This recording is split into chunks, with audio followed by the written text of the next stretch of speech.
Gözümde canlanır hayalın yine de, ayrılıp dert olup sene de mene de, öyle sözsüz ölerim.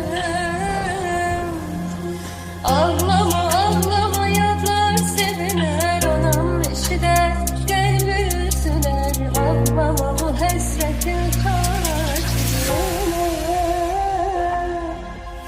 Gözümde canlanır hayalın yine de, deli kalbine bir de demir atacak. Sana demiştim yine günü dolacak. öyle sözsüz ölerim.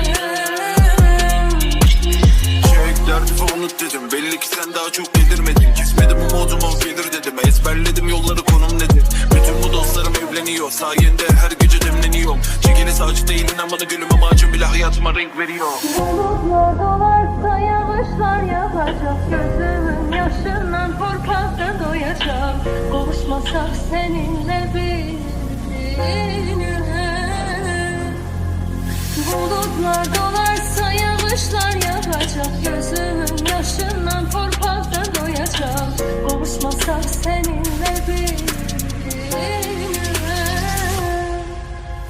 Ben seni